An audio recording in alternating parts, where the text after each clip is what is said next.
Monday. I said it would have to be Monday, that there was some sort of big public statement, some sort of announcement. So at least we knew where we were going to stand going into the summer, and I think we've got that. I think we did actually get that. I think he totally nailed it. But enough about Keir Starmer. Enough about the Prime Minister. He's probably going to last until September. It's, if you didn't laugh, you're probably going to killing spree. That's probably what you do. I've done about a rifle. Sniper rifle, something like that. Maybe machine gun, some sort of machine gun. But it's got a bit of range because you've got to need a high tower. City Chambers is quite big. I'm just saying if it was going to be in the town centre in Saturday lunchtime or something. I'm not recommending it. I don't want to be. It's one of these. I'll get taken down. I'll get taken.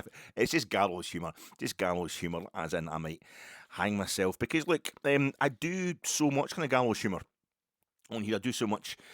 Kind of try to act a bit phlegmatic, try to see, what's the long term picture here. What's going to happen in the long term? Let's not get too caught up and we've lost this league title, we've lost that cup, we've got put out of Europe, this, that, the other way. It's bit long term. It's probably got. It's all to do with 2012. That's what's causing all the problems. It was always going to take a wee while to get out of that and get back to winning trophies regularly. But I think it's getting to the point where people might be thinking, I'm just doing humour because I think it's all quite funny.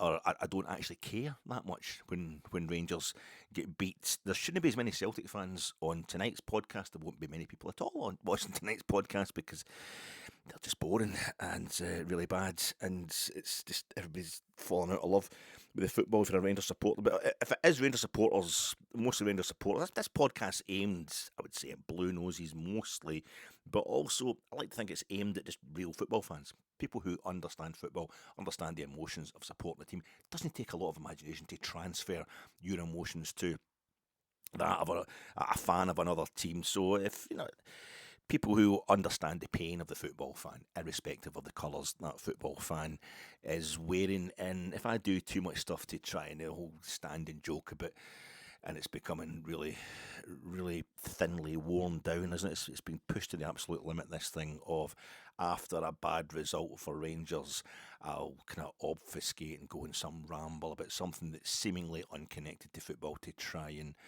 get rid of all the ambulance chasers. Turns out my actual football patter is even better at doing that and getting rid of just everybody who might want to watch the pod. But I think at this point, I just owe it to the Blue Noses. So many Rangers fans so kind to watch this and keep this pod going and get in touch and all that, and it's lovely. So at the risk of getting too down, at risk of getting too kind of the brutal about things, I think the least you're owed is just me giving you my pain, just me sharing the pain, just to reassure you that I do take it as absolutely sorely as everybody else when Rangers have a setback, and by God, we've had a few setbacks. Plus, it should make the pod go in quicker. If I'm not trying to spin some yarn about something else that's to show that there's other things to life and all that, then it should be.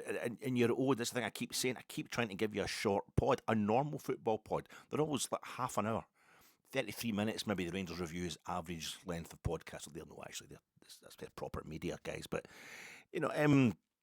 it's like CJ Novo. I think he's on kind of 28 minutes. He does big long ones as well. He has folk on, he does live ones. Maybe I should try that one day, getting everybody on to just slag the shit out of me live on this here. But you can do it. You can do it in the comments anyway. But it's a chance to just do a quick podcast. Something that's a bit more of a normal length if I cut out all the nonsense and just be completely 100% honest without just give you my gut feelings, basically. And I've got a big gut. I know I have to stop with the jokes. Alex, stop with the jokes. Just give you my gut, what it actually feels like. My instinctive feelings, not the thought out stuff. Not that you can rationalise everything, especially when it comes to football, because it is only football. But what I'm genuinely feeling at a base level just now, every time I get that pang of pain thinking about who's going to win the league this season. Celtic obviously are going to win the league on Saturday, and how it happened and the chance we had. I think I owe that to the Blue Noses watching this podcast. How you doing, folks? This is your fat egg. Danny Röhl is staying as head coach, and all I'm excited about for the Hibs visit on Wednesday night is what kind of banner the Union Bears, if any, are going to put out, what they're going to say. But probably have something about Tav leaving. Maybe that'd be nice if the Union Bears did something paying tribute to Tav in his last home game, competitive game anyway. I don't know if he's going to have a testimonial or anything like that. He probably feels it's inappropriate now, and he shouldn't feel like that at all. I mean, the manager should have picked him to start that game the other day if it was going to be such a problem in defence in front of his pals. Well, you're doing it again, Alec, you're doing it again, you're obfuscating, you're just explaining, just get straight to it. What I'm feeling like, I just want to see, the only thing that's really bothering me is the crowd, particularly the Union Bears, to see if they've got any banner up, any statement they want to make about the way this. I finished another season sans silverware, another title-less season, and they can say whatever they want. The Union Bears can say whatever they want. They're going to do it anyway. There's nothing I can do to stop them. But after the way they took the hit, after the way they stood up and took the hit for the wider range of support with the kind of scumbaggery regarding the tickets perpetrated by Celtic relating to Celtic's board relating to our game at Parkhead on Sunday there. The Union Bears can say exactly whatever they want. I'm only really interested in that on Wednesday night against Hibs, as well as hearing what's happening at Fir Park. Celtic are probably 3-0 up in the first 5 minutes. I'm kind of guessing that's how it's going to go, but I really would like to hear that Motherwell have won that, because I think that's the last chance. Maybe even a draw, as long as Hearts beat Falkirk. That's all that's bothering us. And if you think that's disloyal, if you think that's kind of one-eyed, whatever, well, you have no idea just how much this thing. It doesn't matter if it's no Rangers winning it. I don't care. I don't actually think there are any Rangers fans who think that, and very few of us anyway. But if you just don't know the difference it's going to make, like tonally, orally, aesthetically, olfactorily, the audio difference, the kind of hue of it, just the general feeling, the sense, the tactility, everything about it. The depression we're going to feel in the summer anyway will be so much worse if it's depression because of one particular team has won this title that we've chucked, rather than another particular team has won this title. Celtic would be more than halfway to another 9 in a row, exactly halfway to a 10 in a row. If they don't do it, it's going to cause them, the way we're feeling for chucking the title, they're going to feel every bit as bad, if not worse, about it, and turn on their board and everybody else. So yeah, if you don't think that's going to make a difference, then you aren't really involved in the Old Firm way of life. Hibs at Ibrox on Wednesday night preview pod, coming to you in association with Jersnet. Check out Jersnet every Friday 9pm, every Sunday 9:30pm live on the Jersnet YouTube channel, and available thereafter on all decent streaming platforms. I'm sponsored by that. I'm also sponsored by American ex-con prison videos, guys that were in the joint. All these videos, I don't know what happened. Wes Watson, you ever seen a Wes Watson video? I think he's back in the joint just now. He looks like a horrible guy, but he's scary. He's got big tattoos and he's all ripped. He's got these varicose veins because he's doing heavy duty under that prison sculpted body, as the woman says in The Simpsons. But there's a lot of these guys. It gets sent to me. The algorithm sent one to me the other night after I'd posted my post-match reaction. And I just sat there watching, not you go down the rabbit hole, but that's what I get fed. And I was like, I am watching it. And another one, and they were speaking to me. Plus, they're only like 15 minutes long, these videos tops. So that's about, it's hard hitting. The guy's talking straight to camera. You're not reading any notes or anything like that. It's just go bang, bang, bang, telling you stuff. And so he said, you better have your shit clean. You better have your shit clean. You better take care of business. You better take care of your corner in the cell. We ain't taking no dirty, smelly cellies at your cellmate and that kind of thing. This shot collar was garbage. That was Hollywood garbage, shot collar, a lot of nonsense. That would never happen if there's a white guy coming into the pen. He's coming into GP, general population. We'll be on him. The minute he comes into reception, we'll be on him, because if he gets taken down by, it's all racist, it's all racial. The gangs all break down in the joint into racial lines. I don't care. I have much respect for people of all sorts of colour and creed. I don't even notice colour here in the outside in the free world, but in the joint, I just stop hitting me in the comments. Stop hitting me in the comments with how on PC it is, and I wish everybody could just get along. So they are, but that's not the reality. You want to know the reality? You want to know the reality in the prison? This is what happens. White guys hang about together. Hispanic guys, hang about together. Black guys, hang about together. Oh, stick to your own. Stick to your own. And we would get that guy, because if he gets beat up, if he gets jumped on when he comes in, that's on us. That's on us. He's a liability to us. We know there's nothing else to do in a joint. We know who's coming in. We look forward to every bus coming in. We'll have our porter, a guy's in the Aryan Brotherhood, not Aryan Brotherhood. If you're in Texas, in the joint in Texas, it's the ABT. You better put that T on the end, or you're going to start a war, because the Aryan Brotherhood in that's California. And the ABT, when it used to be, it was only 1980 that the prisons in Texas get desegregated. The one time they actually pay attention to racism, I think, is a bad thing.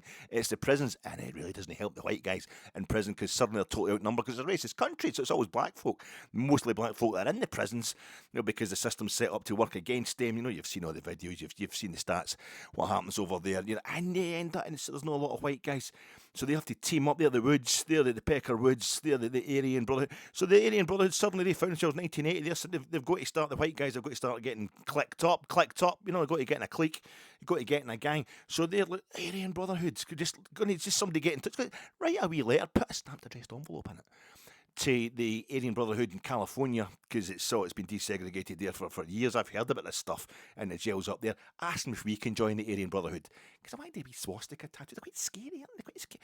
And they get back and they said, no. Did you put a stamped addressed envelope in that? Okay, you've offended the guy. That's his scrutiny. They wouldn't let them in. So it's the AB. You've got to say the Aryan Brotherhood, Texas. They did different swastikas. They did different type of tattoos. They're not allowed to use the kind of, or the shamrock that the Nazi lowriders and the Aryan Brotherhood that use in the California. This is a 10-minute video. I picked all this up. It's brilliant. And they've still got the swastikas, and they've got like the lightning bolts and that, and maybe the fascists, all the general fascist nonsense. It's really, really camp, all the fascist stuff. And you think in jail, that's maybe sending out a signal you don't really understand. It's sort of subliminal. It's working on that level.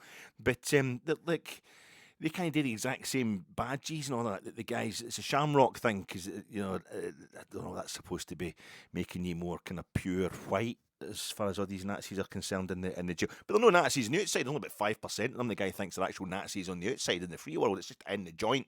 Where you got to send big, bold, horrible signals about what gang you're involved. That would never happen. The guys will come.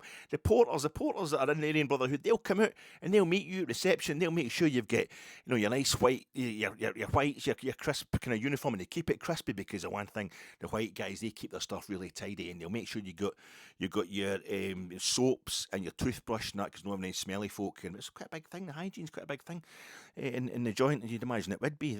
Joint, it's kind of in the cells together and that, and they'll make sure you'll know who to talk to and who to go in the chow hall, who to go and have your chow with, that stuff. And I think it's because I felt, as a Rangers supporter, yet again, it's the post-split fixtures, yet again, we're all miserable. It's took a bit longer this time. Let's be honest, it's taken a bit longer than usual. So often we go into the split and it's already all over. So there's that in the merit column for Danny Röhl. But so often it's just this time of the season, it's just, I don't know if the vibe I'm putting out, some of the things I'm saying subliminally, I'm communicating to the YouTube algorithm that I feel imprisoned, that I feel I'm stuck in the same bloody confinement. We all feel this way as Rangers supporters.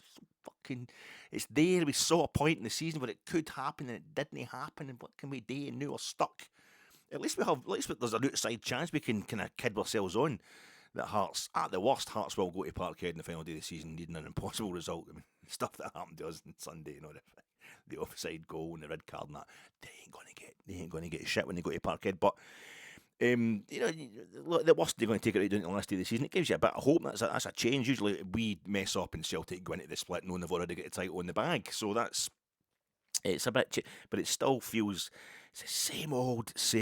We're helpless. We can't do anything about it. We've got to watch them celebrating, and we don't have to watch them really. It's actually quite easy to ignore. But I think they just thought Alec must be in a jail. It's karmic law catch up with you, says Big Wes Watson. Big Wes Watson, and you work out every day. You get up at 2 p.m. You do burpees at 2 p.m. Do 100 because that's to get you going again. Because you start wilting, you start thinking you can't do it. You can't. You start getting weak, and you got to stay. What's the point of being good on the inside? You keep that guy. He's really strong on the inside. He might look a big fat guy. This is maybe why the algorithm sent it to me, because it's a good way for middle-aged men to suddenly learn how to get how to get fit when you have to. Your life depends on, big fat morbidly obese guys like me, going to the joint and says, no, get it on the outside. I don't care about guys. So like, I ain't, was it going, popping off? They pop, if a black guy attacks a white guy, all the black guys are popping up and all the white guys are popping up in the yard. In GP, general population, this guy, he's really proud of the fact that he always did GP. General population my entire life. He didn't take some. I think you can just say, I can't handle it. Can I get a solitary confinement type of thing? But if you come back out in the GP after that, you're the total wuss and they'll do you in. So he's really proud of the fact that he stayed in the general population the whole time for all the horrible things he probably deserved. The guy's a major creep and criminal. But so he's a lovely guy. No, he's not a lovely. It's karmic law. It's karmic law. He's learned that the only way, the short end, the short end gains. You end up doing a long term bid. So you got to do, the karmic law tells you he's now putting in peace and love and trying to help. He's back in the jail, for supposedly hitting his girlfriend and that. But he's just trying his best to help folk to get the karmic thing back round. And it was speaking to me. It was making me. I think it might be like, somebody else is worse off than me. Or maybe I was just getting, kind of late onset homosexuality and just, he's totally ripped on it, because they do all their videos with their tops off to show their muscles, because they become like influencers. The guy's getting like 2.5 million views per podcast. He's making an absolute fortune. Because he's getting it's an influencer, because he just looks really aggressive. He could totally batter you, and he's got lots of muscles, and he does all the videos with the cars and the semi-naked women in the pools. You go to a house with a pool, and he does all that kind of stuff as well. And for some, I just thought, I'm watching this. I'm absolutely frazzled by everything, and I just sat watching through. And what different guys? Some guys are really, really good. They're really kind of actually quite educated, and it was. Really unfortunate. Their total self-awareness about how they ended up in the joint and all that, and they describe the things that went down. In Texas, the guards just let you fight. They just get everybody in the hall to sit down. Right, everybody sit down. Right, these two guys are going to fight. And they don't watch it. As these two guys kind of beat each other half to death. It's quite good. Really interesting stuff. It scared the living bejesus out of me. I think it's supposed to make me think, oh, well, my life's no really that bad, but that's no. My name's Alec Anderson. I hear the train a coming. It's rolling round the bend, and I ain't seen the sunshine since I don't know when. I'm stuck in Folsom Prison, and time keeps dragging on. And that train just keeps on rolling on down to San Antone. When I was just a baby, my mama told me, son, always be a good boy, don't ever play with guns. But I shot my fucking mouth off. I said we could really have a really good chance of winning the league. That's why I'm going to Ibrox on Wednesday night with new or old manager I don't give a fuck fatigue. Ooh, just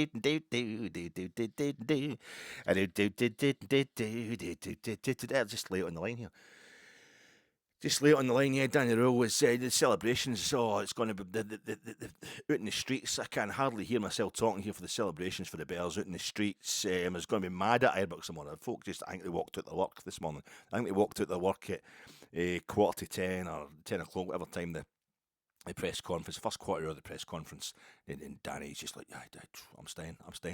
Like, and Wolf of Wall Street, it's just, I'm fucking Leonardo DiCaprio, I'm staying, I'm fucking Jordan Belfort, I'm staying, I think that's what it's like, and everybody's out in the street, it's not, the boss is like, get back in here, and that'll be right, I'm out here, start your job, Danny Röhl, that's all you can hear, in the streets of Glasgow, down the west coast of Scotland, all over the country, really, that's all you can hear, Danny Röhl, and, it's going to be mobbed tomorrow. I'm just lucky I get the season ticket. I'm getting in early, because you get the guys that go through, and there'll be 2 or 3 of them trying to get through the gates at the same time. There's going to be like 60,000, 70,000 packed into Ibrox tomorrow night. So we're like, Danny's staying.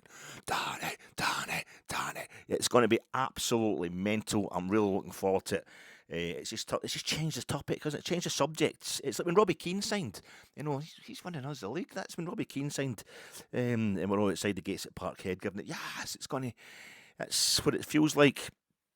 Just now, because Danny Röhl has said, "What I'll do is I'll start by giving. Never mind, I'll do the presser. I suppose I should do the notes in the press conference first. But I think to kind of set it up, I promised you I'd be downbeat. I promised you I would be honest about stuff. So my concerns, it's qualifying by to get involved in the split. I think the 4 seasons that we didn't get into the split are probably the only time that they didn't qualify for the split, post-split, fixtures. Those are the only seasons that are ostensibly worse than our post-split performance this season. We weren't in the top flight. We didn't get involved in the split. Bottom or top, I'm assuming in those 4 seasons. We're always up at the top end of the table, whatever table we're in, the Rangers. So they were worse, perhaps, but it's our worst ever. We've never lost 3 before, never lost 3 of the games that we've played, 3 of the 5 fixtures that you play post-split. We have failed to win 3 before. I think 2 previous occasions we've lost 2 and drawn 1 of the 5 post-split games, but we've never lost 3. And to do that with our first 3 games, we always win at least 2 of our 5 post-split fixtures. So yeah, there's a pride to fight for tomorrow night, or tonight, sorry, whenever you're hearing this, and then Saturday lunchtime at Falkirk. Fight for to preserve that record of 2 wins per post-split fixtures, Rangers, over the years. The goals were conceding. I heard somebody wrote right into the Rangers Review Sunday's post-match or on Monday morning, I can't really remember, but they were giving it just 2 cup finals to go. There's Blue Nose, other Rangers supporters have got that wee bit of gallows humour, but I think if we manage to keep a clean sheet, the more it will be. There'll be an open top bus parade after that if Rangers manage to keep a clean sheet. We have conceded 11 goals in our last 4 games. It's all league games.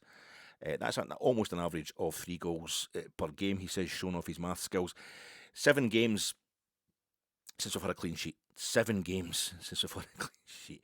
And that was when we kept that, we beat St Mirren 1-0. And what Finlay Curtis did to St Mirren, what Finlay Curtis and relegation threatened Kilmarnock did to St Mirren at St Mirren really puts in proper context us beating them 1-0 a couple of months, feels like a few years ago. And Finlay Curtis, of course, saving our arses. That's the third goal, the second and third goal that Finlay Curtis has scored at Paisley this season, with the one he scored for us. He scored for Russell Martin to save our arses, to get us a draw back at the beginning of the season. I'm pointing like that because that's not the Nazi lowride. I'm not starting to do the Elon Musk Roman salute stuff because I'm talking about white prison gangs, all sorts of prison gangs. I'm pointing over there to, that's me pointing to the past and to Paisley, where Finlay Curtis scored for us at the beginning of the season. But we beat them 1-0 St Mirren. That was our only clean sheet in 12 league games. Our only clean sheet in 12 league games. What, those 3 games in the trot, we conceded 2 in each game, 2 each with Hearts. So we beat Hearts 4-2, drew 2 each with Celtic, drew 2 each with Livingston as well. You really have to go back to, I think, the previous clean sheet before St Mirren was a 0-0 with Hibs at Easter Road. And the game before that, we beat Dundee 3-0 at Dens Park. Remember, Mikey Moore, with a goal chopped off because somebody was standing in front of the goalkeeper. That's, and by the way, I'm being sarcastic, says Homer here, but with the goal chopped, that day, that was probably the last day we had a proper solid win and clean sheet. Solid win, clean sheet. We beat Dundee 3-0 at Dens Park. That was the 25th of January. 25th of January 2026, nearly 4 months ago. So, aye. The goals were conceded an absolute joke. It's 2 losses in 39 league games, as people keep saying, with 2 losses in 39 league games, including last season's split. Let's go back to last season's split. And it's a bit disingenuous because it's including all of Russell Martin's interminable draws. Russell Martin only won 1 league game, and that, I think, with 7 league games in charge, Russell Martin, he won 1 of them, lost 1 of them, and drew 5. And Stevie Smith comes in as a draw as well before Danny Röhl takes over. But 2 losses in 39 league games, then 3 losses in the trot at the very point we seem prepped to win the title mentality. Really, it's a question that irritates Danny Röhl, but we beat the same teams to get to that point. We did beat a lot of the same team to get to the point of being title favourites going into the split. So I'm thinking it's more a La Manga problem. I mean, what the fuck? It's just dropped off a cliff. 18 games, and this is a stat that's doing the rounds. What was it? Rangers have only won 6 of their games, 16 games it was when I first heard this stat. 6 of 16 games against top 6 sides. Now, we're a top 6 side, so I don't know if it's as the season's been progressing, maybe Falkirk weren't always in the top 6. I wasn't really keeping a note of that. It's the teams that were in the top 6. Obviously, we were in 8th and 7th and all that, so there's been another team up there. Dundee United, Aberdeen, whoever, Kilmarnock, I don't know. St Mirren. But if I just look at that stat, the only way I can be bothered analysing it just now is the current top six. So basically, there's 5 other teams. We're one of the top 6, so it's 5 other teams up there, the teams that are finishing in the top 6. You're going to play a total of 20 games because these are the only teams, the 5 teams that you'll play 4 times this season. And the way it's worked out, we will play all of them twice at home and twice away from home. So there's going to be 20 games total against the other top 6 sides for Rangers this season. We've played 18 so far, only 2 to go. Of those total games, we've won 6. That's just 6 that we've won. But Celtic have won 9. That's no that much better. Hearts have won 12. That's twice as much, and they're still going to chuck the league. So I don't know what you want to read into that, but spectacular nature of this collapse, and the even more spectacular kind of timing of it would indeed intimate a kind of prevalence of choking on the empty net.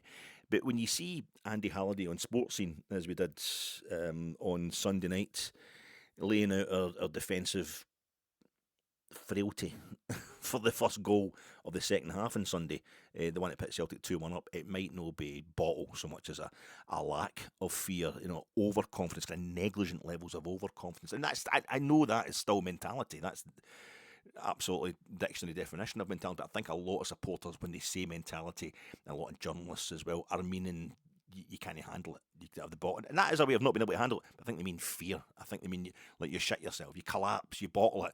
I think it's just a lack of concentration. I think if they're overconfident, and Danny Röhl's pressers maybe exude that as well. I've been noting that all season. Sometimes he seems a bit overly confident, and it was the same, on Tuesday as well, confirming the fact that he's going to be staying as well. I think every bit as much a mentality problem, overconfidence, but perhaps not in the vein we think. I'm talking about the track and the runners. Tav, he's 34 and a half years old. Kieran Tierney's, I think, 33 and a half years old. So but there's a whole lot going on in that defence there. That's not Tav's problem when it comes to that the second goal that we lost. Although I was totally blaming him, the traitor that I am, on Sunday. And you can see Giga and Fernandez are tracking their runners. Watch Andy Halliday on Sports Scene. And good luck tomorrow night, or good luck tonight, whenever you're watching this on Wednesday night. I don't know if you just wonder if the Rangers directors are taking the season ticket money off us when they do, because they want to get it off us before we go into the splits. Philip Clement and Barry Ferguson's Rangers. Philip Clement and Barry Ferguson's Rangers, 75 points they amassed last season. Barry and Phil, with their team last season, we were like, this is just garbage. We're in the same situation. We were as depressed then as we are now. It's like a different tone to it, but they'd be on 71 at this stage. There were 2 games to go. They drew the last game with Hibs because of shocking decisions when it came to the ball crossing the line. But we drew the last game with Hibs, and we won the game before that. Cherny, Igaman, Dessers. Cherny was too good for us to keep. We couldn't afford to keep him. Igaman was brought in to be sold. He was brought in to make a quick buck on him, and we did make it as a high turnover rate. A lot of profits percentage-wise on Igaman, and Cyril Dessers wasn't good enough to keep. Who wasn't good enough? We didn't want to keep Cyril Dessers. 63 goals between them. It's an oft-quoted stat, especially by me, the fat ball that I am, but it bears saying. We've lost 63 goals, and yet we're only, we could equal the 75 points tally by winning these last 2 games. Is it good? Is it bad? You consider the bad start that Russell Martin had? I don't know. I just know that this time last year, Barry had Aberdeen and Dundee United. That was a home fixtures. And Celtic in the post-split fixtures. And we drew with Celtic. But I remember one of them was midweek. I can't remember if it was Aberdeen. I think it was Dundee United. And I'm going along to these games. I'm thinking, I'm saying on this pod, I hope we win. So Barry can go after me. He hadn't won a home game yet. He'd been in the job since February.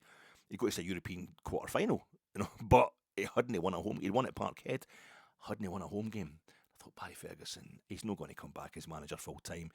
I just want him to, at least go halfway. He's won some home games, and he won the 2 of them, and I was all chuffed. I'm getting sick of having these pathetic wee anorak trifling targets to kind of keep me interested almost. It's all targets like, don't make things worse, don't make it more humiliating.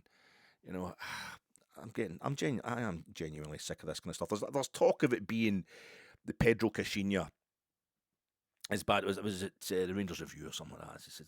It's nearly as bad as under Pedro and Graham Murty. It isn't. It just isn't. Celtic have beaten us once in the league this season. Okay, they've beaten us at both cups as well, but over 90 minutes, that's the first time they've beaten us in 10 games. So it's no, the last season before Stevie G, when it was Jimmy Nicholl taking over right at the end because Graham Murty, who was coming as a caretaker, he couldn't. It was so bad for him, and we're getting beat 5-0 at Parkhead a couple of weeks after getting beat 4-0 by Celtic in the Scottish Cup semi-final.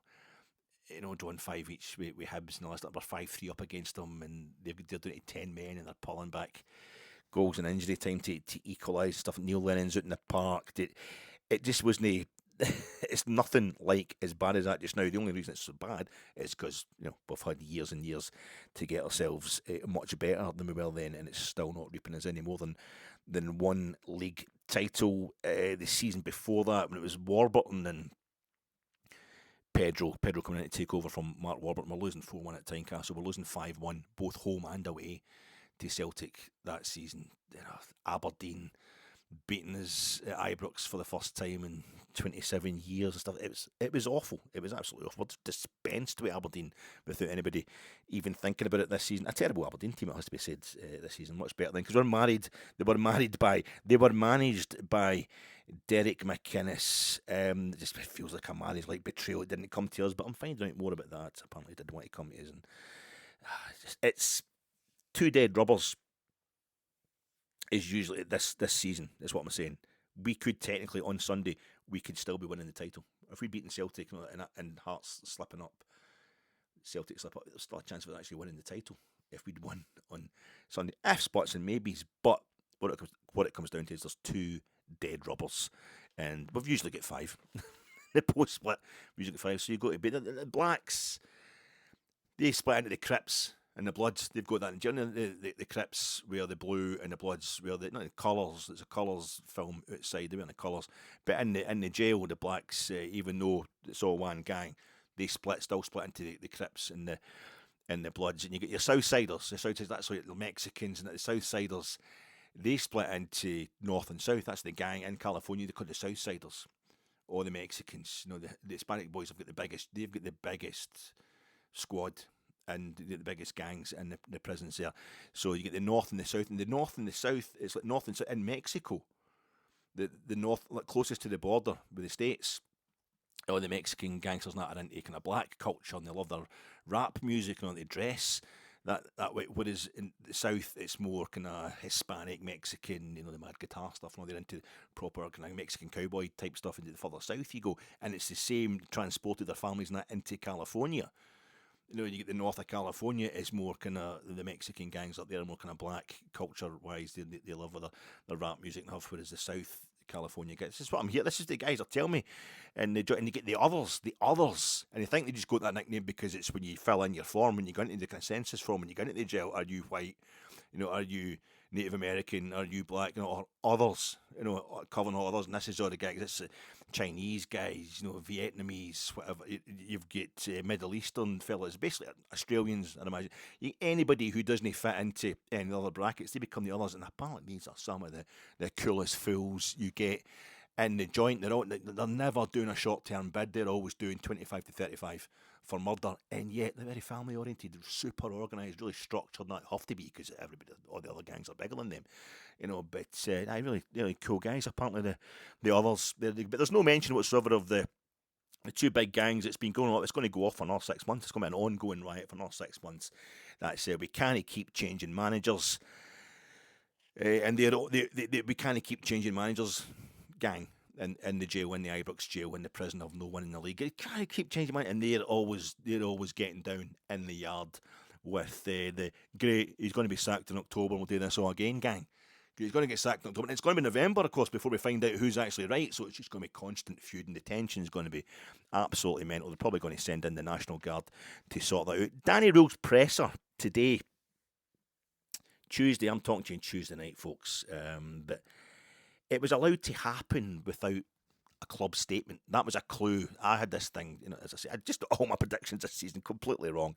If you're going to sack the manager or whatever, or it's so bad that we've completely chucked it in the space of 3 games. I was expecting a statement either way. Danny's getting sacked or backed. and we can all decide who's most cracked on the Monday. Of course, it didn't happen, did it?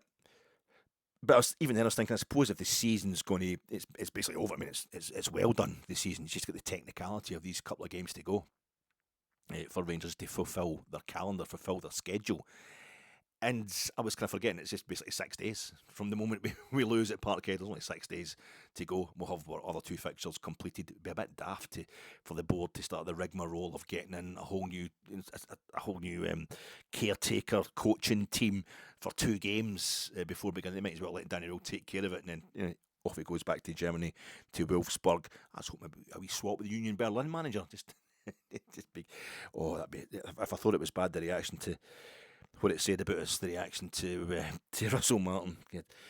But so I was starting to think to myself, oh, maybe that's why there's no statement. Doesn't actually mean to say he's staying. If they're maybe just waiting until Saturday, after the game on Saturday, and try and distract from Celtic's celebrations in the town centre when they win the league on Saturday by making a big announcement. Steven Gerrard's coming back, do that on Saturday night. But are we waiting? I'm thinking, are we watching the death throes when we go to this game against Hibs? Are we watching the death throes of a manager, of a head coach this Wednesday evening, or are we watching the death throes of a squad? Some folk would say a mindset embodied by James Tapp, the loser mentality. Absolutely brutal, so wrong when it comes to Tav. But what's we seen the end of here? I think it's going to be the end of the team. Tav is leaving. The most winningest of any Rangers player of the last 11 years, it has to be said, and that's why some folk I think just can't handle the reality of that. But turned out today there was this really strange presser. It was worked in a really strange way. He is staying, but it's been confirmed by Danny Röhl. It was allowed to happen without a club statement coming out. I think they wouldn't put him up to the press. I saw his press conference was going ahead at 9:45. He's not going to get put out to the press like that if he hasn't been backed. But there's a kind of clunky feeling about this press conference where it's like he's being asked basically by the assembled hacks, are you saying that the board have backed you? You're going to be here next season? He's gone, aye, what one? Back you? Aye, all of them. Like, I mean, they actually jumped out of corridors and they're ambushing me and they're tickling me and they're going, oh, you're brilliant, Danny, we love you. They're saying that I'm actually brilliant and they're saying that I'm definitely going to be staying. And they said that I did everything great as well, by the way. So they did. Sorry to disappoint you. Stick your dictaphone where the smoke. An unconvincing presser, I thought, and an unconvincing moment, really. The whole thing when we're looking for clarity and solidity and total boom. Different context, of course, totally different context, but it's reminding me, this moment in time for Rangers, for Danny Röhl, is reminding me of, and I think a few of us have said this, Steven Gerrard's the trough, the Slough of Despond, in Steven Gerrard's Rangers reign. Some folk thinking he was saved by the season being curtailed by COVID. His second season in charge, he'd lost to Hearts, relegation-bound Hearts, bottom of the table Hearts, believe it or not, in the Scottish Cup in the Saturday night, and then was it Wednesday? I was there anyway. We get beat off Hamilton Accies, beat by Hamilton Accies in the league. I mean, we'd total control of the game. There was some outrageous misses, and it wasn't for want of trying, really. It was just one of those nights. Danny Röhl kind of would say football's just like that at times. But nevertheless, it was a horrible result, followed by a horrible result. And we had this, with the game against Bayer Leverkusen coming up, the first leg, that was a prize in itself to even be playing Leverkusen, to have got through a knockout round after the group stage. And we did it again as well against Braga, really spectacularly home and away wins. And here we're playing Bayer Leverkusen, we weren't expected to beat. Kai Havertz, a guy who would score the winner in the 2021 Champions League final. He scores that night at Ibrox. But I think that was the actual last game we played before lockdown came in. But the Sunday before that, we went to Dingwall, and it was awful. We were drawn 0-0, and it was one of the worst games I've ever seen. Everybody was so slow. Everybody just looked at it. There was no bounce back from the Hamilton result. It would have been the previous midweek. I remember Alfredo Morelos getting substituted off. This was Alfie who had let us down he was suspended for the Braga games, or certainly the second leg. So he just totally went away in a bender in South America. Didn't come back in time for the Hearts game. And that totally cost us. And then here he was getting another chance and just looking like he was in the huff. in the Huff for getting punished for being in the Huff, and he's taking ages getting off the park when he gets substituted off at the end, and we're chasing. But I think we're still chasing a winner at that point. I think it was still 0-0. Ryan Kent got a goal, a kind of dodgy. It was a miss hit or something. It was really low key, and it was one of the most unconvincing 1-0 wins ever. But then in comes COVID and gifts the title to Celtic. You didn't know how it was going to go after that. But fair enough, Celtic were well in front at the top of the league. It wasn't fair enough how it was decided. If it had been the other way around, Celtic fans would have taken it to the United Nations, or taken it to Geneva anyway. But this was the season was done. It was cut short, and when Steven Gerrard was still charged next season, the following season, we romped it. We absolutely romped it. So I'll have to hope it's going to turn out the same way. But it's like a more spectacular plunge in form from Danny Röhl, but an equally unconvincing moment of him. Do you remember when Steven Gerrard, the Hamilton game, there was supposed to be a moment in this, it was at the 20th minute or something, we're all supposed to start clapping for Stevie G. I don't know if we were getting beat 1-0 at that point, but it was kind of one of the, I think I was kind of, should I clap? I don't know.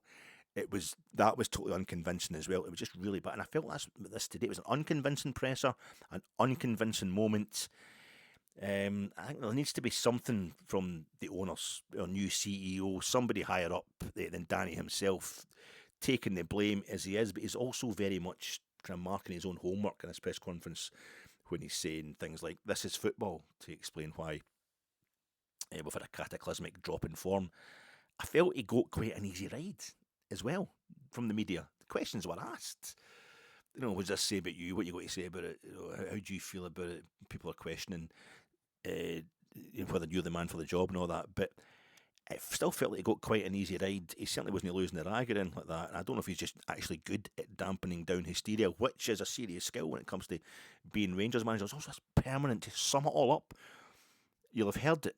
Just go into the Rangers TV YouTube page if you haven't, and just throughout the whole press conference, this permanent crinkling noise, because I think his gilet or his training top, whatever, is hitting the microphone as he's talking. But it's this horrible, I quite like ASMR stuff, but certain ASMR stuff, not to put you off to sleep or that, but I'm also quite misophonia, and see something like that. It was like somebody crinkling a sweet wrapper at the cinema during a quiet moment in the film. No, so just unwrap this little toffee from its little paper and it crinkle, crinkle, crinkle. Shut the fuck.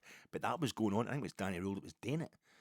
Every time he's shifting uneasily in his seat, it was like that, smashy and nicey when talking about him no having come to visit him in the psych ward or whatever, and it's like they both got the leather trousers on, sitting on a leather sofa, and Harry Enfield's shifting uncomfortably, and it's crinkle, crinkle. My references are all late 80s, early 90s, sorry. 30-year-old references here, but it was just crinkle, crinkle, crinkle, really kind of rubbing up against stuff. It was a perfect, uneasy, kind of shifting soundtrack to what was going on. He was saying, he's getting asked straight away, how do you feel about stuff? Basically, sing for your supper, Danny. I'm here 204 days. This is a quote. I'm here 204 days. 190 of those days, okay.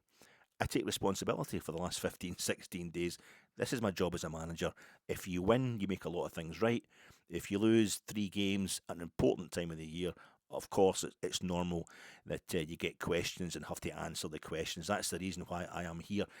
You have to watch it. I can't quite recreate his intonations and his facial expressions and what have you, apart from anything else, because I am 3 times the weight of him, and he's got 3 times the hair of my entire family through 4 generations put together, Danny Röhl. But it seemed to be simultaneously dismissive and almost maybe trivialising the on-field disaster that we're going through just now. That shit happens. That was a bit. And also self-aggrandising what he did in the 190 days up to we lost the league. And then self-aggrandising himself for basically fulfilling his basic media duties. But I will come out and I'll take that in the face. Even though the subtext was, even though I've done nothing wrong, and I'm the only reason you ever got back into a title race. And you're all whinging about the 3 games. 3 games out of the 200 odd days I've been here. I'll come out and take it. I don't mind. I don't mind. I'm bigger than that. I'm bigger than your kind of trivial questions and criticisms of me. It was weird. Again, it just could be the language thing. The guy is speaking in a different language, and you're from a different culture, obviously slightly different. But it just seemed to be really, really weird. He was asked about the criticism, how he feels about the criticism or what. Football's football. Football's football. We're in a big club. If we don't win, I take responsibility myself. But I'm also looking forward. And he kept moving it on. He kept shifting it on to even till these two games are fucking utterly meaningless. As meaningless as any football matches can ever get for Rangers is the next two games. Any technically speaking, competitive games for it is the next two games. But he kept moving that on as if they were going to prove anything, as if they were something that we were all looking forward to as a support, as if they had as much weight as the previous three we've played. Yet he's taken all the weight out of them, or the Rangers team that he's in charge of have taken all the weight out of those fixtures. It was strange. He kept moving on, but he was allowed to. A lot of the times by the media there. He was assured by Andrew Kavanagh. Big Rahman's asking him, who is it that's told you your job's going to be safe? Because he got asked the question directly. Are you going to be safe? Is your job going to be here? Are you going to be here next season? Yes. Last 48 hours. Unbelievable support from everyone around me. Because Rahman's asking, was Andrew Kavanagh himself, is it just somebody maybe in the mirror that's told you? Is the person who told you that your job's safe in the room with you just now? Can you see him right now? It was weird to have the manager saying that he'd heard that he was going to be keeping his job. So he's like, yes. It's like, Andrew Kavanagh tell you, and he kind of thought, yes, he did. Did he? The way you said that, you had to kind of think about it. Yes, the last 48 hours has been unbelievable support from everyone around me, and that was a big thing, talking about how many people were around him. A conversation with all of them. I take it he's meaning Stig and Bjornaby and Parag Marathi and Gillespie and the other 49ers fella who was at the game on Sunday. Apparently must have been very impressed. But he said the great thing is there isn't just one person around me, and everyone supports me really well. Yesterday I had a great conversation with the club. And you can believe me, I made it clear, especially the last three games, everything we need, especially after the last three games, everything we need in the summer to be top. I think he thought that one up to be top. I don't know if that's like top, that's a Motherwell game, dismissed. Top, I don't really care about what happened against Hearts. Top, I don't care about Sunday at Parkhead. That's fine. We're going to be top. It was like three tops to make up for the three complete bottoms, the three complete arses of it we'd just made in the last three games. It was strange. It was very, very strange. Are you staying? Yes. Of course, no question mark. Of course, no question mark. I said that again. As I said 3 days ago, taking this job was a win for me. This club can make a huge difference. It was a win for me. I thought, being a Rangers manager, this club can they can do huge things. So I definitely want to be Rangers manager. We all do, Danny, but are you staying? It's a strange emphasis. He kept moving it away from the notion of him not being Rangers head coach, as if he, kind of moving away from the fact that something might have gone wrong recently. It's kind of bad results. Yeah, but we've 6 days to leave a good impression. 2 wins and then we're into the summer. He was saying things like this. 2 wins and then it's the summer. As if it was relevant to the big question mark in the air. A lot of niceties about James Tavernier. I don't think he likes him, judging by it. It sounds better when you read them out than it does to you. I'll not get into it, but he's just hoping that everybody can give Tav the best possible send-off tomorrow. There was talk about the changes needed in the summer. I know we're going to bring in quality and leadership, and we need different profiles for a proper team. It's not just enough to have a guy who's a good leader who's got no quality, and a guy who's got a lot of quality who can't be a leader. And it was this kind of general thing. We need that's fine. And we are really honest with each other. We're not just lying about how bad stuff is. We know exactly the realities at the moment. 3 defeats in 3 important games in which we couldn't deliver. I feel as if I would like to see, I think from now on, it's the Rangers press conferences, we should have a camera, one of those split screen things.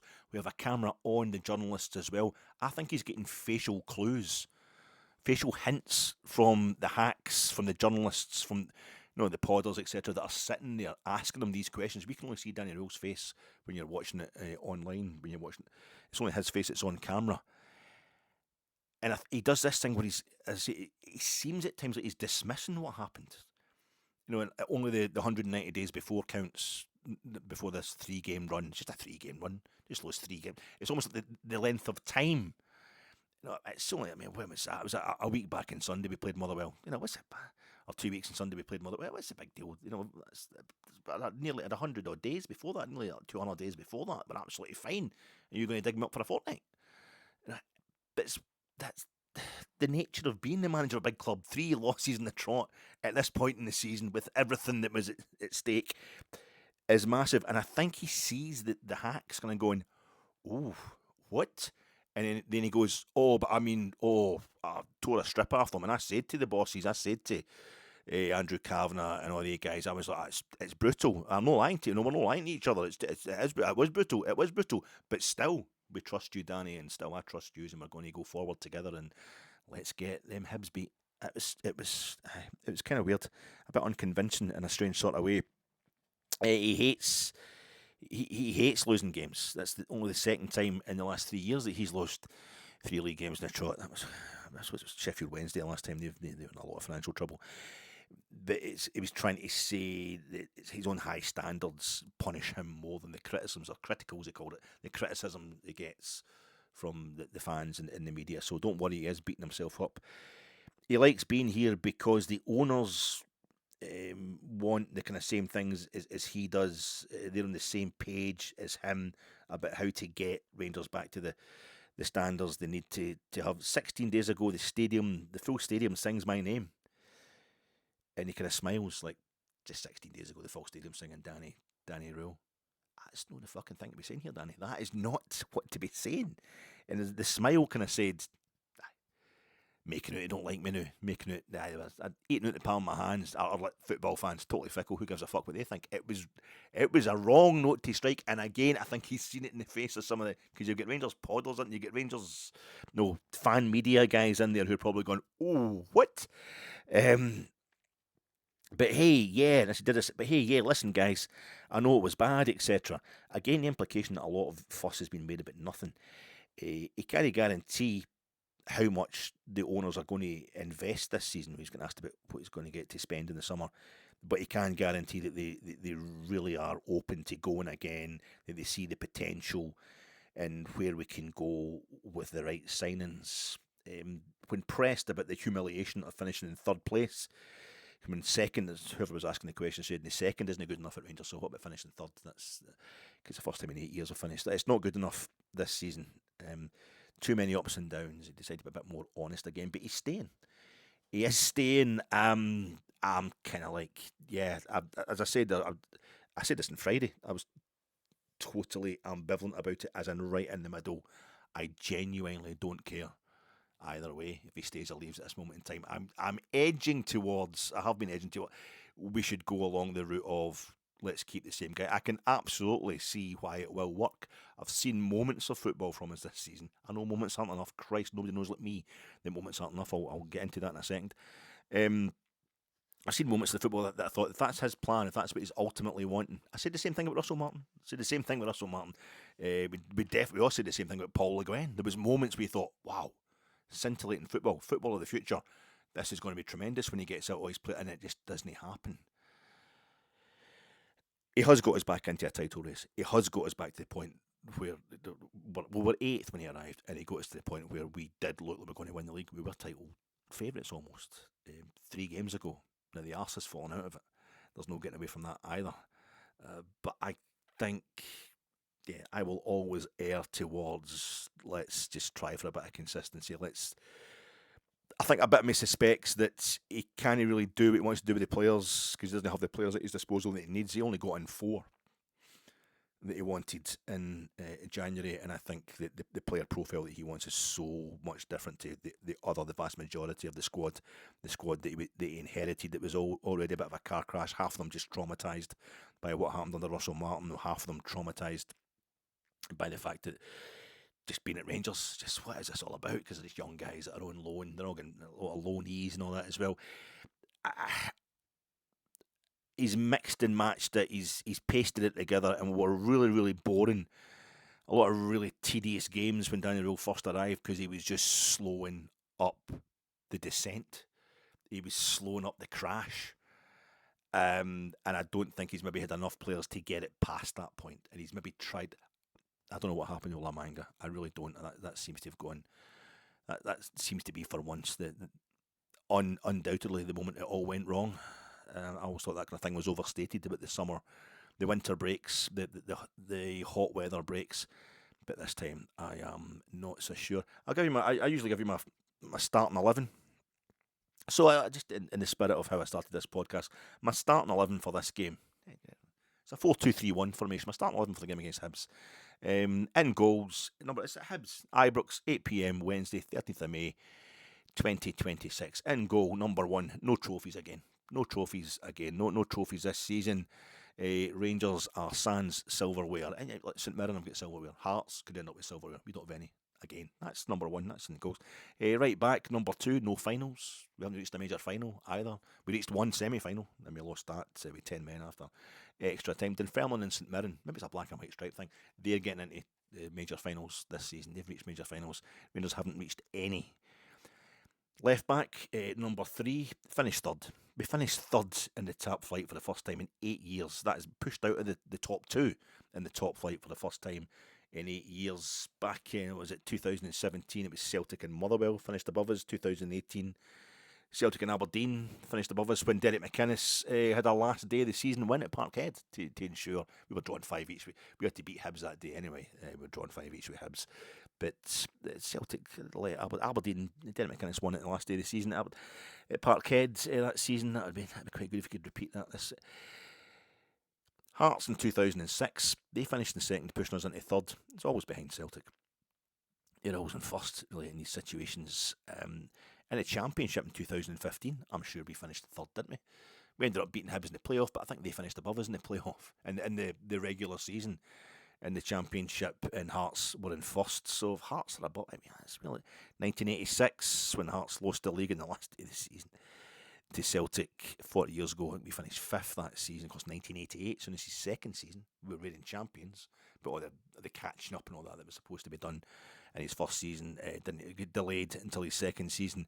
We finished third that season as well.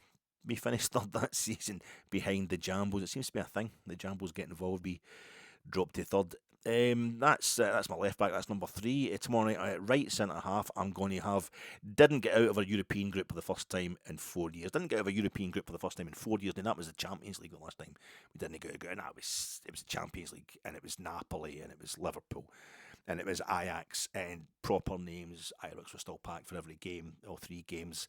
It was too soon for us in our development. It was a congested, it really congested Champions League group stage. It had been reduced to like 6 weeks because the World Cup was coming up. There was all sorts of excuses, all sorts of. It was terrible. We were humiliated in a couple of those games, and just it was a humiliating campaign because we didn't pick up a single point generally. But it wasn't a great shame on us, I don't think, for not. But this season we haven't got out of a Europa League group for the first time in 7 years. It's a Europa League we were in group stage. First time in 7 years. The last time we didn't get out of a Europa League group stage was 2018-19. Steven Gerrard's first season in charge, and he got us through 4 qualifying. We'd played 1 European match in the previous 5 years. That humiliation to progress near the corn. Stevie G comes in and gets us through 4 qualifying rounds, just dragging our coefficient back up by the hair. And we got into the group stage and we took it right into the last round of games. We nearly made it, but that was the last time we didn't qualify, and that was still a massive pride in Rangers that season in Europe. No, this season. My left centre half is we've equalled our worst ever European defeat in a single game. Bruges beating us 6-0. That's the 3rd time in our entire European history that we have lost by 6 goals. That's the most we've ever lost by in a single game. The other 2 were to Real Madrid and Liverpool. Great Real Madrid and Liverpool teams. Recent European Cup finalist, Champions League finalist, Real Madrid and Liverpool teams. This was Club Bruges in Bruges. It was fucking awful. My first sitting midfielder, we didn't win any of 3 Old Firm games at Ibrox. 3 Old Firm games at Ibrox, didn't win a single one of them this season. Only scored in one half. 6 halves of Old Firm games at Ibrox this season. We scored in one of them. Both goals, I mean, memorable goals in at the Celtic end. We didn't score at the Copeland in any. Second sitting midfielder, we failed to win any of 4 Old Firm games against 97-year-old Martin O'Neill Celtic. 4 times we come up against Martin O'Neill. All from this season. Hampden, Ibrox, Parkhead, didn't win any of them. Best result we could get was a draw. On the wide right, this is 4-2-3-1. The 3 in the kind of right hand side of the 3, drawing 6 and losing 1 of our first 8 league games. Going to include Stevie Smith in there. Russell Martin was in charge for 7, but Stevie Smith comes in and adds the final draw to that. The league season started on the 2nd of August at Fir Park for Rangers, and it was the 28th of September before we got our first win in the league. It's another month and a day before we got our first home win in the league, and that was under a different manager. That was under Danny Röhl against Kilmarnock. It's an absolute disgrace. Wide left, winning 1 European group stage game. We won 1 and we drew 1. Both of them at Ibrox, I was at both of them, but we lost 6 group stage games. 6 Europa League group stage games out of 8. Absolutely awful. I think I keep using that phrase, sorry, absolutely awful. But it was. I'm either absolutely awful or absolutely tremendous. That's my oft repeated phrases in these pods. And I listen back to them and think, stop saying the same old stuff, Alec. But it was brutal. It was the most kind of moribund, I know Steve Coogan, knowing me, knowing you, but it was the most moribund of European campaigns with everything we've experienced, particularly in the Europa League. Even I don't mean getting to the final. I mean last season we got to a quarter final. We finished 8th. That's me pointing to the past again. And I was pointing to Paisley that time. I'm just a bit to it because it's just up the Paisley Road now to Ibrox. Just a bit different where I'm pointing there. But the previous season we finished 8th. We finished in the top 8. Automatically qualifying for the last 16. Phenomenal in the same competition in the same format. And we're winning in Nice and we're drawing it home with Spurs and all that. We're thrashing Stoy Bucharest 4-0. It was brilliant. It was great fun. That's the thing. Even if you don't get everything you need from it, it was great fun. Going to Olympiakos, so the Conference League holders, the first Greek team to win a European trophy. El Kabi, absolute legend of the goal scorer in the previous season. He bangs one in. Dessers bangs one in up the other end. It was fucking magic. And here it was Genk 1-0. Sturm Graz 1-0. Ferencváros beating us 2-1. Brand Bergen 3-0. Roma, seeing Roma, that was fair dues, but it's to draw 1 and win 1. Both at Ibrox. Ludogorets, horrendous Ludogorets Razgrad team. They're worst in 14 years, 15 years, because they haven't won the league for the first time in 15 years this season. Ludogorets, the Bulgarian league. And we're all pals for Braga. We chucked that as well. We're winning that one, but we chucked that. But they go to the semi-finals. Braga, they're a really decent outfit. And that was not a bad draw, but to win 1 and lose 6 was horrific. 10, playing at 10, just sitting behind the striker. I'm going to have making an absolute public arse of the process of replacing Russell Martin. Bad enough that we got Russell Martin. I didn't want Russell Martin as manager. Once he's in, like every Rangers manager, I support him. And I try to find the ways it could work. And I'm a natural enthusiast, actually, when it comes to I'm a natural optimist when it comes to the football, when it comes to Rangers, because I'm not going to go anywhere else, am I? So, but it was horrendous. We shouldn't have got him in the first place. But then it came to replacing him in October. We sacked him in October and went public with Steven Gerrard. It just became public knowledge that Steven Gerrard, they're talking to Steven Gerrard about football name in the hotel and all that kind of stuff. And Steven Gerrard's definitely going to take it. He's interested in the job, and then it falls through. It doesn't happen. And Steven Gerrard's basically slagging the setup we've got, the people we've got. He just know the right time and all that, but we know what he means. And then it goes to Kevin Muscat. I don't know if Kevin Muscat was ever interested. He must have been to get entertained for it to go so long, but he knocks us back. He wants to stay on and chat, and that means that's no go for it. So it's a kind of mutual knocking back. We need you now. No, I need to see you this season in China. And nah, you're all right. And the guy that we did want, or the guy that I wanted, who we now have, Danny Röhl, he ends up walking away as well because he was getting jerked about so much. And it might have ended up. I think this has got to have a lot to do with why we ended up sacking Patrick Stewart and Kevin Thelwell. But it was a flipping nightmare just watching it all playing out like that. You're up and down, not knowing what's happening, and being told constantly by the press what's supposed to be happening, and obviously entertaining these guys, interviewing guys, and it's getting knocked back, nobody wants the job. It was embarrassing. And it's centre forward, at the front of this 4-2-3-1, another total collapse after a warm weather training camp. This time it was later in the season. It's usually just after the Christmas break, the winter, and it wasn't gradual. The collapse after it wasn't. Usually we go away in winter times, and then you'll come back and you'll have a kind of modest, stingy win over lower league opposition in the Scottish Cup. We only beat Stranraer 2-0. We only beat Queen of the South 3-1. It wasn't very convincing. But anyway, then there's a wee draw at Pittodrie. Oh, we really got. And then you'll beat somebody at Ibrox in the league, and then you'll go to Parkhead and get beaten. It's kind of takes a wee while to go. And you're only kind of saying, well, we're the form team. We've got a wee chance here. You might be sitting in Celtic's tail, sitting in their back wheel, or you've just gone a point into first place. At Christmas time, just before at New Year, just before the winter break. But it's still got half the season to go, so it's a long, slow kind of puncture. The collapse happens over a period of time. This time we went away Easter. There's only 5 league games left to play, and we went into the form team with 5 games left to play, really believing that we were going to do the business. And we come back out, and it's bang, bang, bang, 3 straight defeats. We're getting 2, 3, and 3 goals pit past us. It's awful. It's just been absolutely garbage. I couldn't give a shit what starting 11 we fields tonight against Hibs. I'm already dreading what happens to James Tavernier if he gets subbed on or subbed off, or I don't know. Injury news. The injury news that matters to me right now is Mark Leonard and Craig Halkett have both got Achilles injuries for Hearts. Derek McKinnon saying that's the first. He'd only had one previous player in his whole time as a manager, which must be like 15 years or something. Derek McKinnon has been a manager only once. The guy with an Achilles injury, and then he gets 2 in the same week, and that week's the most important week of his life as a manager. I couldn't give a shit about the injury news. A score prediction. I don't care. I don't know. I don't give a shit about the score. A result, yeah, I'll always want Rangers to win, and yeah, I hate that the anorak in me is thinking about us always winning at least 2 of our post-split games, but we've never lost 3 before. Damage already done. It's the worst ever post-split campaign by Rangers, and part of me is actually thinking, just lose them all. If it's this whole thing of we just found out how bad things are with that complete collapse, make a total collapse. So you can really just wipe the floor with everybody. You can just get rid of all the deadwood. They've not got a leg to stand on. Nobody can make a wee pitch to be kept in the squad next season. Nobody's shown enough. Just that's it. These are all gone. Everybody who's they want to get rid of, they can get rid of. It will squash the beefs. It will squash the beefs, as we say in the joint, as we say in Pelican Bay, they say in the shoe.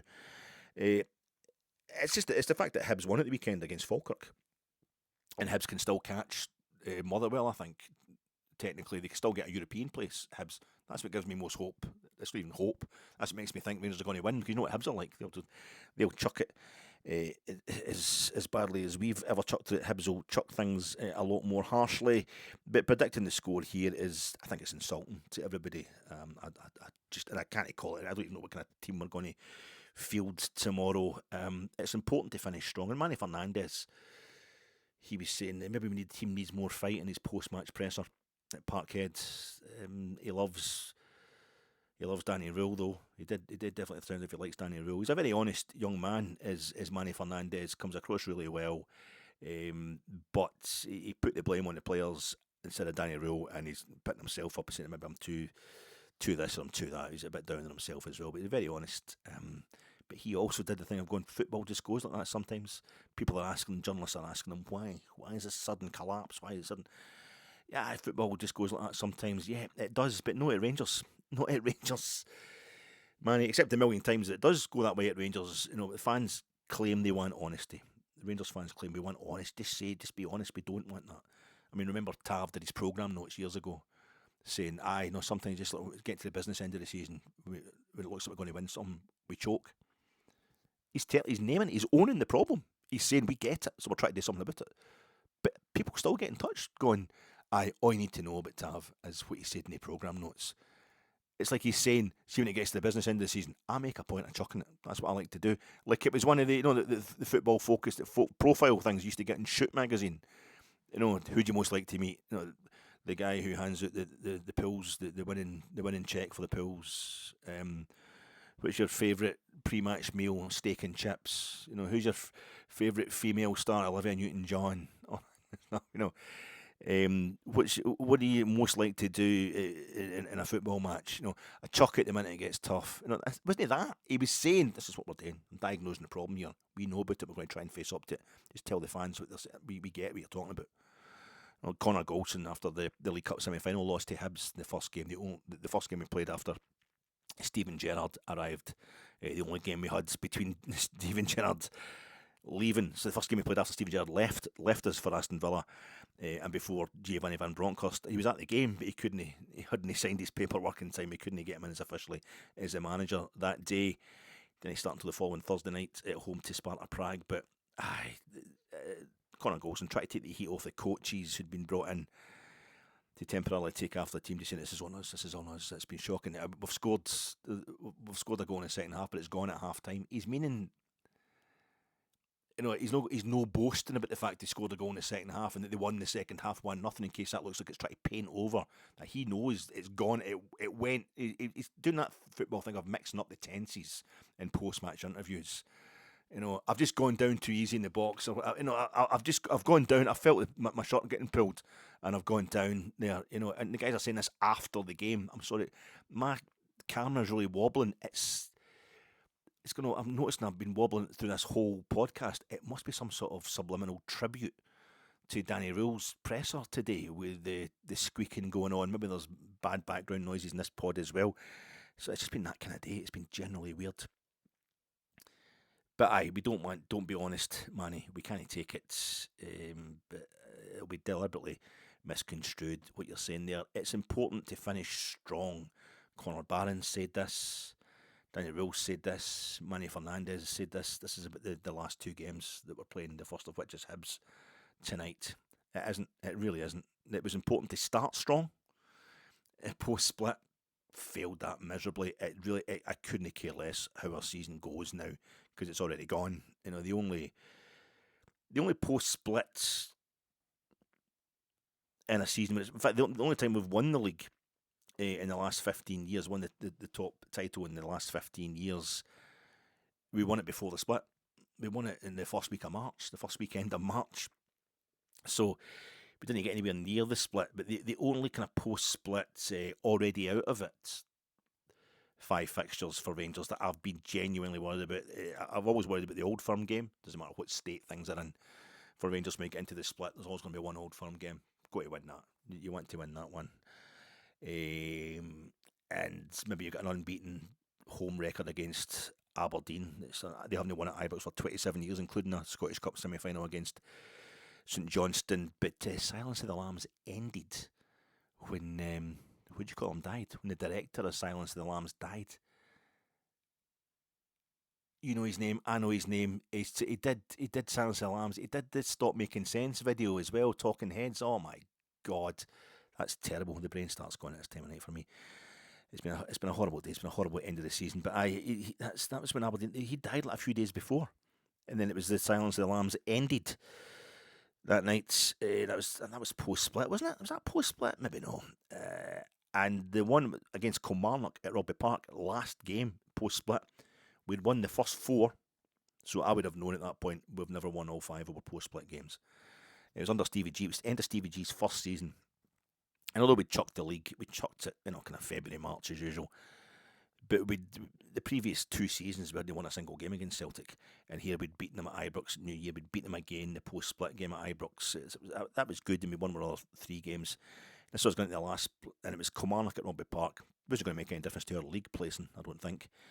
The Stevie G just decided to rest half the team, half the players, gave them a wee active in a long, hard season. I'll just give them I'm like, that's a bad move. I remember putting it up on Twitter at the time. I was still on Twitter at the time. It was before Elon Musk had taken over.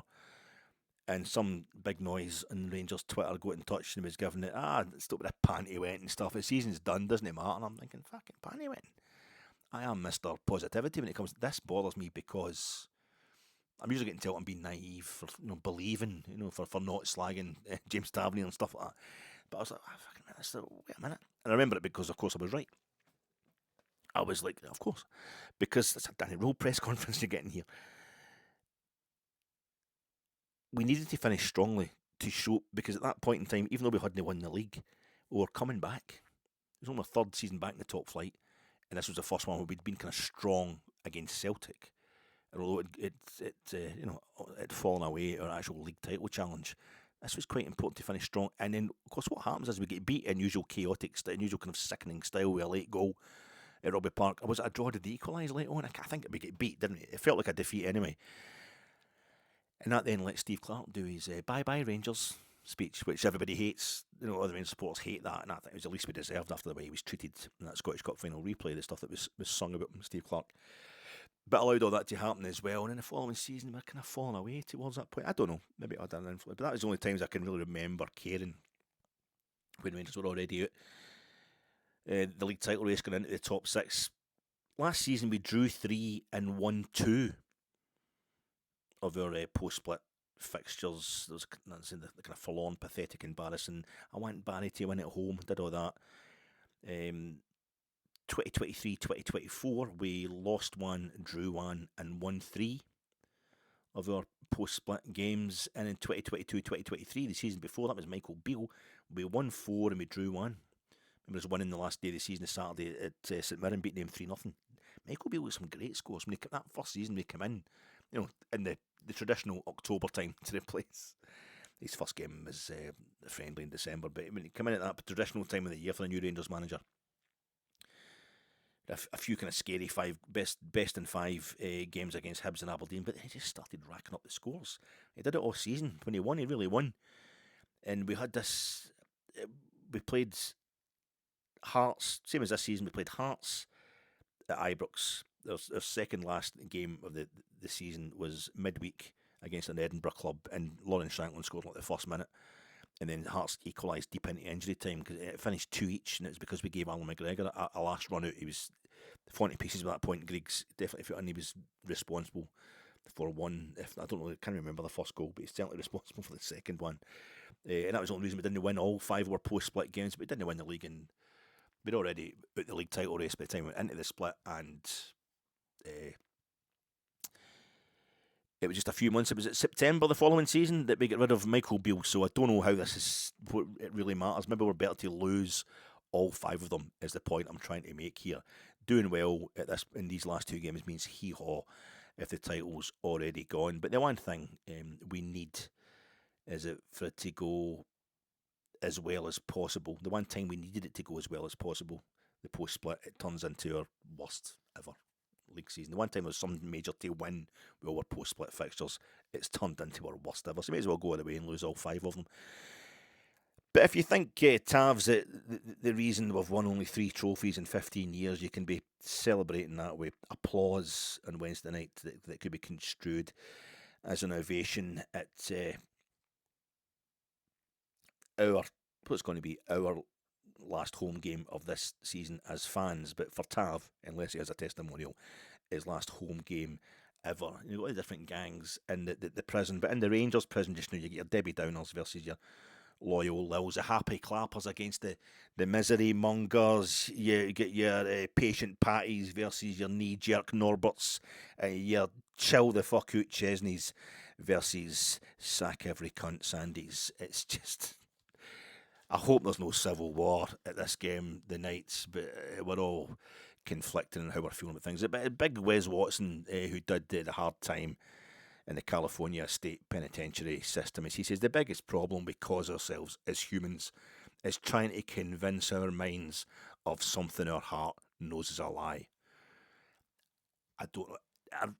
One of the gangs in Rangers is trying to convince yourself of something we know is a lie. I think it's going to work out fine. I think Danny Rowe's going to be absolutely brilliant, and it's going to be great that we kept him on. Repetition is strength, says Big Wes as well. He does. You got to count. You get your Selly out there in the yard. He does the hard count. You do the soft count. You're doing the burpees. You've got to do 88 burpees because it's 88, 8th letter in the alphabet times 2, 88HH, Heil Hitler. That's just the way it works. Don't tell me I'm on PC. That's just the reality. I love all people of all colours and religions when I'm out the joint. But when I'm in the joint, I think I would survive really well in the joint. I think I would do okay because you should just go in there and just the biggest guy you see, you get him and you just totally destroy him. And that's what I do. I just walk in. I'm going to the chow hall, first day, I'm in the joint, and I just find the biggest guy. I just go up to him and just go, how you? Have Atletico Madrid ever been club champions of the world?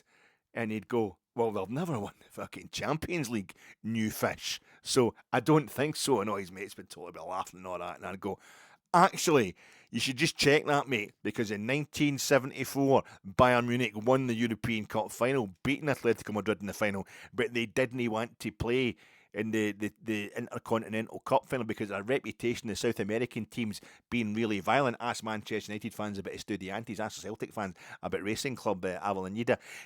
So they didn't bother playing Bayern Munich, so they just made it the team that was runners-up to them in the final played it. And that happened. He's like, but that happened a lot, new fish. That happened a lot. Borussia Mönchengladbach played the 77 Intercontinental Cup. Malmo played the 79 Intercontinental Cup final. They lost to Liverpool and Nottingham Forest in the European Cup final. You know, Juventus and Panathinaikos, who lost to Ajax during their 3 in a row in the 70s of the European Cup. They lost in the finals. They went and played the Intercontinental Cup because what happened with Estudiantes and Feyenoord, and Ajax only played one of the 3 Intercontinental Cup finals. And they never, and then AC Milan, of course, that was a Champions League. That was because Marseille were banned for defending it because of the bribery. You know, just they said, no, Atletico Madrid are the only one of the runners-up that played in the final of the Intercontinental Cup who won it.